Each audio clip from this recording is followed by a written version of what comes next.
All right. Well, I'm back, and it is now vlog 34. Decided to reintroduce the vlog. If you hear noise, it's because I have an AC and the cars go by, and my window is open because of that. So yeah, it's vlog 34. It's called Relapse City. So after about hmm, almost 2.5 years, I'd say, of not, I was never symptom free, but I was kind of unburdened by having a lot of the post exertional malaise for the most part. I would say maybe like one or two instances where it didn't even really count. I started having it yesterday or this morning, and I noticed something was off. Like something has been off for the last several months. Um, I've been going through withdrawal symptoms, I believe, from gabapentin, and I'm finally off of that. Basically, now I'm on like the very smallest. Like I even got it compounded down to like the smallest dosages possible, and so I'm basically off that. But and I was having really bad akathisia from that, which is like it's categorized as a movement disorder, but it's not. I mean, it kind of is because you can't stop moving and pacing. And my big worry was like, well, what if I start having PM, or what if the ME starts coming back? And I'm constantly moving. I'm going to be in a constant state of sorry, that was a bottle. A constant state of PEM. If that's the case, if I can't stop moving, I can never rest, right? But anyways, it's scary because after 2.5 years of, I would never have called it remission, but I guess it is a form of remission because I never considered myself recovered. I still had to wear like earplugs all the time and sunglasses, and conditions had to be like semi-optimal for me to function, and I didn't really push my limits that much. It's hard to know. Well, it's just first of all, it's disappointing, right? But then there's this ambiguity between um, knowing whether this is going to continue or this is part of something else. Like, there's a lot of crossover between withdrawal symptoms and MECFS. One of them being like profound fatigue, which and all these other neck issues and stomach issues and like brain fog and stuff like that. So, and I usually never experience brain fog that much or autonomic issues that much.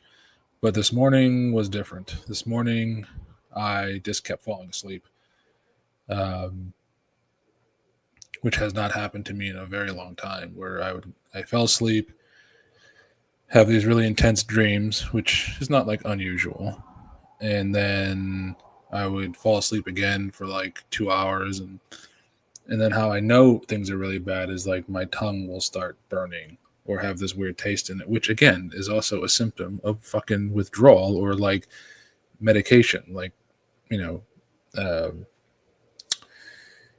uh, yeah, like an injury from a medication or something, or just misusing medication, which I'm not misusing, and it's just an effect, a side effect, right? If things go wrong, like that always like you only have like a 1% or 2% chance of this thing going wrong, and it's like, well, here it is. So that's frustrating that I don't know exactly what's going on. One of the things that's unnerving is the fact that it's possible that um, the benzodiazepines that I've been on for several years have just stopped working, right? Which is very possible because I've been on the same dose the entire time. I've never upped my dose once. So that could be a form of tolerance withdrawal. Now, that's a tricky situation because I never wanted to move up in dosage. I just wanted to stay on like the same dose and hoped it held, right? Sorry. And so now coming off of it, one of the few things that really helped was the benzos, and so coming off of it seems to be not optimal because it could really reignite some of the shittier aspects of the illness, which is the I can't do anything, right? Like I have a lot of difficulty with screens. That's like seems to be my biggest difficulty. A lot of difficulty like reading things like even just like like reading like papers or something like that, it takes a lot out of me, and more so than probably doing anything physically actually. um, and it would be hard to go back to like just getting back into the habit of pacing again, which is something I fucking hated. I did it, but I hated it. So I'm hoping maybe I have like a relapse remitting version of it, but the relapse, or excuse me, when I go into remission, it doesn't feel like I'm great. It just feels like, oh, I can get up and I don't have to worry about managing pacing or anything like that. That's all it really feels like. It's not like I'm all of a sudden going on vacations and I'm driving myself everywhere and I can do everything on my own again. It just feels like that aspect of it goes away. The part where you have a crash, right? Um, and it's pretty scary because I don't know how long it would take to get back to that point. And right now, it doesn't feel like I'm there because it's only been a day. Um, it subsided today. Like, obviously, when it gets to nighttime, I feel better, like most people who have this illness for some reason. Like, I have a little bit more energy, but in that, like, kind of like tricks you into thinking you can do things, probably why I'm doing this. But yeah. I had a suspicion that I was going to relapse. And so it wasn't like I wasn't unprepared. I was just hoping it wouldn't happen. Like every night I would go to bed thinking like I think maybe tomorrow's the day I'm going to wake up and feel this shit again.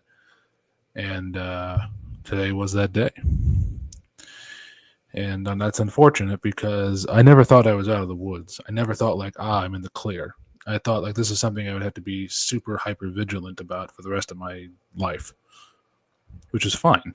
It's just I didn't want it to be only like I guess I guess having 2.5 years of being able to do things is okay because I did put it to the use that I wanted to put it to use towards. I wrote a lot. Um, I watched all the things I wanted to watch. So like I kept a blog, a political economic blog, which I have to bring it up because it's like the only thing I really accomplished over those 2.5 years, which is that I wrote maybe 500,000, 600,000 words, which is, I don't know if that's a lot or a little. I have no clue, but it felt like a lot. And it was basically a project for me. And it's still a project. I still have one more blog I'm going to try to attempt to write, and then I'm going to just go on hiatus for a while. And, try to go back on some supplements that I was on before that might have helped with inflammation or might have helped with like brain stuff. I don't know, or immune modulation. I'm not going to take any new drugs because I don't trust taking any new drugs right now. Like I could if I wanted to, but no. Uh, but it has been not fun. It's chronic illness sucks. Huge, enormous balls. It's just the worst. Uh, um, and it also makes me think, oh, maybe I should have done something those 2 years.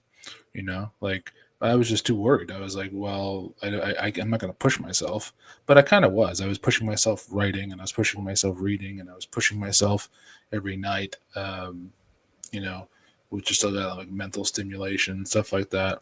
I would talk on the phone with friends for a long time or Zoom or something like that, and that's kind of pushing yourself, mentally. But I think it really is the fact that either the withdrawal symptoms or the drugs wearing off has caused some sort of issues, and it's not pleasant. So I'll keep everyone updated on what that is and how that winds up playing out. But right now, I just feel a little defeated because I don't know what to really do other than to try to like restart my regimen because I haven't been on supplements really for like 5 months now, and maybe that's an issue. But all right, that's all I'm going to say. Try to keep it at 10 minutes, and Thanks for listening, wherever you are.